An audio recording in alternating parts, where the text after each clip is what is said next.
ఏంటన్నా ఇది? వాడు నోటుకొచ్చినట్లు వాగుతుంటే నువ్వు ఊరుకుంటావేంటి? వాళ్ళంతా చూసేవాళ్ళం కదా. క్షమాపణలు ఎందుకు అడిగావు నువ్వు? అపరా, నగలు తీసుకొచ్చి అందరి ముందు పెట్టారు. ఇలాంటి సమయంలో నేను ఎక్కువ మాట్లాడితే పోలీసు బొక్కలో వేస్తారు. ఆ తర్వాత నేను అటు నుంచి అంటే జైలుకు వెళ్లాల్సి వస్తుంది. రేయ్, ఆ నలుగురు ఎదవల్ని ఈ చుట్టుపక్కల కనపడకుండా దూరంగా వెళ్ళిపోమరు. ఆనంద్కి అప్పన్నకి టైం బాగుండి తప్పించుకున్నారు. ఎప్పుడు ఒకప్పుడు దొరకకుండా పోతారా? అప్పుడు చూద్దాం. సరే అన్నా.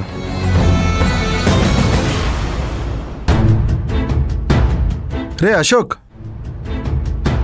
ఇప్పుడు నువ్వు వెళ్ళిపోవడం ఎందుకు? ఆ నగలు దొరికాయి కదా, ఎలాగూ వచ్చాం, వ్యాన్లో వెళ్ళిపోదాం. లేదురా, వాళ్ళంత పెద్ద చిక్కుల్లో పడిన సమయంలో కూడా నేను నా సహాయం అవసరం లేదని మా నాన్న ఎన్ని మాటలు అన్నారో విన్నావు కదా.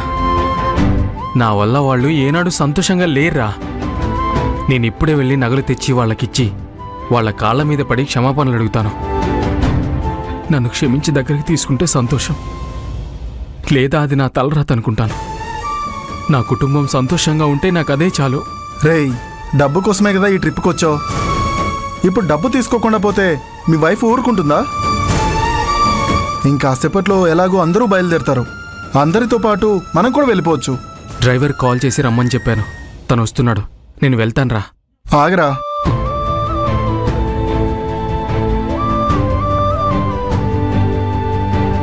ఇదిగో తీసుకో. రే వద్దురా. రేయ్ పర్లేదు, తీసుకోరా. నేను వెళ్తాన్రా.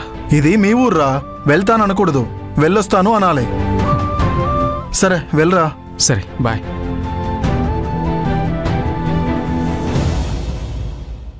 ఆనంది ప్రాణాల్ని కాపాడమే కాకుండా సమయానికి పంచాయతీకి వచ్చి సాక్ష్యం చెప్పారు. మీకేం కావాలన్నా చేస్తాను, అడగండి. నాకు అలాంటి ఆశలేమీ లేవయ్యా. చెప్పా కదా, ఆనంది నాకు మనవరాల్లాంటిది. సరే సార్, చాలా థ్యాంక్స్.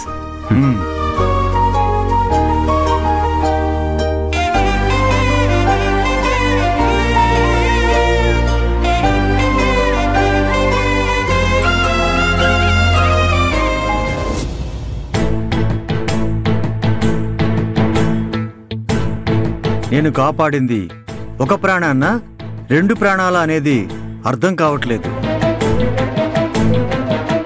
ఈ విషయం వీళ్ళకి ఎలా చెప్పాలి?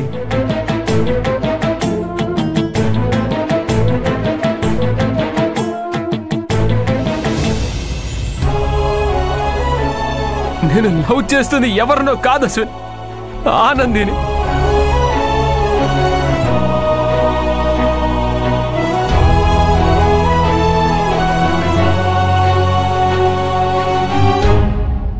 అశ్విన్, అందరూ ఊరికి బయలుదేరుతుంటే నువ్వు ఒక్కడవే ఒంటరిగా ఇక్కడ ఏం చేస్తున్నావురా? ఏంట్రా అలా ఉన్నావు? ఏం లేదురా. ఆనందికి నీ లవ్ గురించి చెప్పలేదని బాధపడుతున్నావా? ఇక్కడ చెప్పపోతే ఏంట్రా, హైదరాబాద్ వెళ్ళాక చెప్దూలే, కానీ త్వరగా చెప్పురా. ఇక మీదట చెప్పగలనో లేదో అని నాకే అర్థం కావట్లేదురా. ఏంట్రా ఏమన్నావు? అంటే అది ఇక మీదట ఎప్పుడు చెప్పాలా అనేది అర్థం కావట్లేదు అంటున్నాను. లేదురా, నీ మాటల్లో ఏదో తేడా కనిపిస్తుంది. ఆనంది మొక్కు తీర్చుకోవాలని ఈ ఊరికొచ్చింది. ఈ సమయంలో నా ప్రేమ గురించి చెప్పాలనుకుని తప్పు చేశానురా. ఏంట్రా సంబంధం లేకుండా మాట్లాడుతున్నావు? అమ్మవారు చెప్తేనే సుందరుడిలా ఆనందికి ఉత్తరాలు రాసావా? అమ్మవారు సరే అంటేనే ఆనంది సుందరుడి మీద ప్రేమ పెంచుకుందా? ఆ అమ్మవారే గనుక ఇవన్నీ ఆపాలనుకుంటే మీ ఇద్దరి మధ్య ఇంత జరిగేదా? రేయ్, ఇలాంటి లేనిపోని ఆలోచనలతో బుర్ర పాడు చేసుకోకరా. హైదరాబాద్ వెళ్ళగానే నీ లవ్ గురించి నువ్వు ఆనందికి చెప్తున్నావు అంతే. అందరూ వెళ్ళటానికి రెడీ అవుతున్నారు, నువ్వు కూడా త్వరగా రా.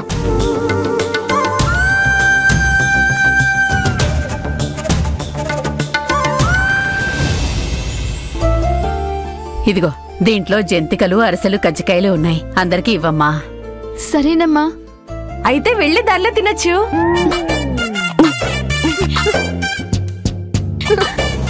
ఇవాళ మీరందరూ లేకపోతే మా పరువు నడివీధిలో ఉండేది.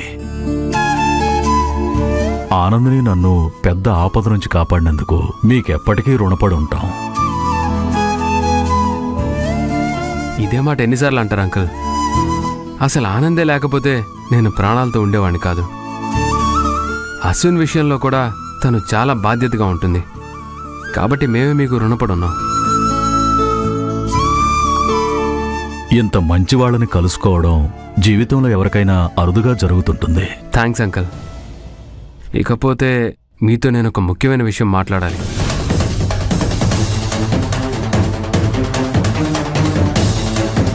చెప్పండి బాబు. అది యాక్చువల్గా నేను చెప్పబోయేది ఏంటంటే,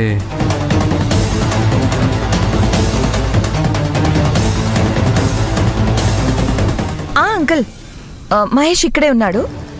ఫోన్ ఇస్తున్నాను, మాట్లాడండి. ఎవరు డ్యూట్? మహేష్ మీ డాడ్. నీకు కాల్ చేస్తుంటే లైన్ దొరకట్లేదంట, అందుకే నాకు కాల్ చేశారు. ఆయన వాయిస్లో ఏదో టెన్షన్ అనిపిస్తోంది. నువ్వు మాట్లాడు మహేష్. ఒక్క నిమిషం. హలో,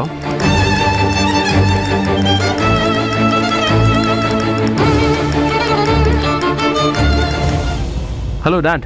మహేష్, నీ ఫోన్ ఎందుకు రీచ్ అవ్వట్లేదు? నెట్వర్క్ ఇష్యూ అనుకుంటా డాడ్. యాక్చువల్గా నేను ఆనందిని లవ్ చేస్తున్నాననే విషయం వాళ్ళ నాన్నగారికి చెప్పబోతున్నాను.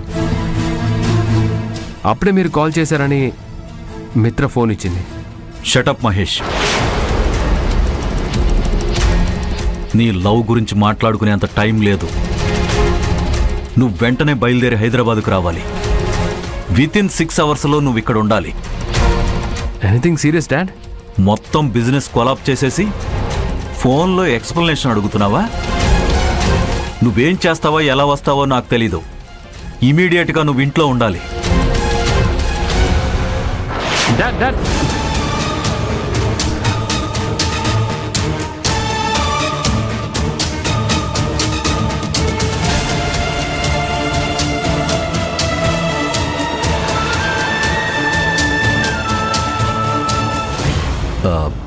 ఏమంటున్నారు బాబు మీ నాన్నగారు?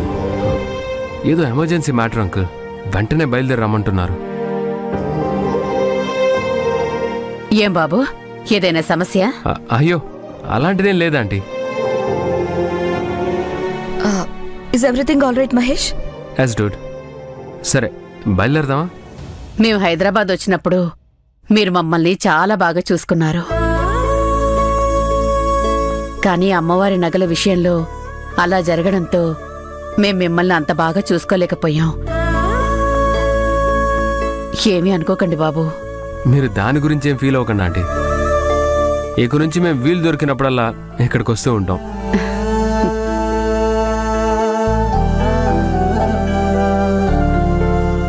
అశ్విన్, ఏమంటావు? అవునవును. వెళ్ళొస్తానమ్మా. నాన్న, వెళ్ళిరానా? నువ్వు మొదటిసారి హైదరాబాద్ వెళ్ళినప్పుడు భయంతో పంపించలేక పంపించాం. కానీ వాళ్ళ ధైర్యంగా సాగనమ్ముతున్నామమ్మా. వెళ్ళిరామ్మా.